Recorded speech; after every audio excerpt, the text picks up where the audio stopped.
प्रजापिता ब्रह्मा कुमारी ईश्वरीय विश्वविद्यालय तोशाम सेवा केंद्र की निमित्त इंचार्ज राजयोगिनी बी के मंजू दीदी जी ने दशहरा उत्सव के विषय में बताते हुए कहा कि दशहरा के त्योहार पर हर साल रावण का पुतला जलाने के पीछे क्या आध्यात्मिक रहस्य है। ओम शांति। दशहरे का मतलब ये है कि 10 बुराइयों को खत्म करना। 10 बुराइयां हैं: काम, क्रोध, लोभ, मोह, अहंकार, ईर्ष्या, द्वेष, वैर, विरोध और आलस्य।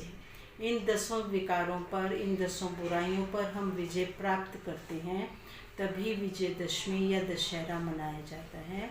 और दशहरे पर रावण का पुतला जलाया जाता है। रावण जो कि दुख देने का, रुलाने का प्रतीक है, इसको माना जाता है। इसीलिए रावण को 10 शीश दिखाए जाते हैं।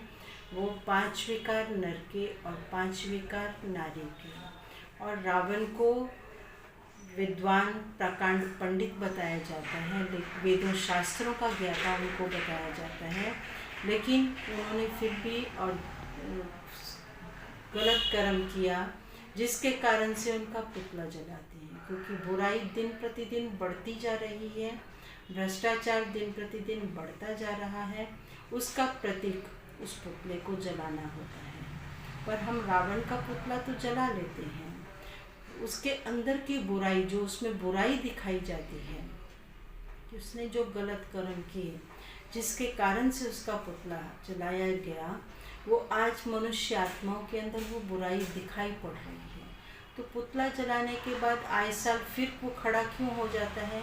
क्योंकि ये बुराई बढ़ती जा रही है। मनुष्य आत्माएं जाकर के वो पुतले को तो जला देते हैं, पर अपने अंदर जो बुराइयां हैं, जब तक वो समाप्त नहीं होंगी, तब तक ये बुराई का प्रतीक, वो रावण का पुतला, आए वर्ष बढ़ता ही जाएगा और उसको हम जलाते ही रहेंगे।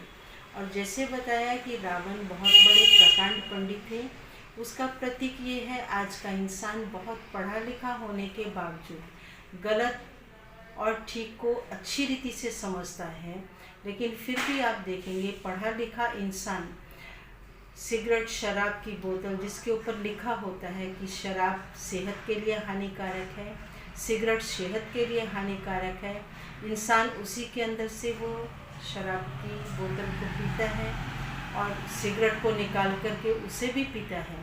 तो इसको क्या कहेंगे कि हम बुराई छोड़ ही नहीं रहे हैं, और वो बुराई दिन प्रतिदिन एक कैंसर की तरह बढ़ती जा रही है।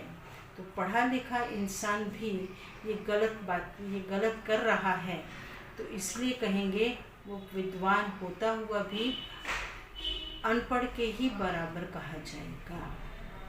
ओम शांति।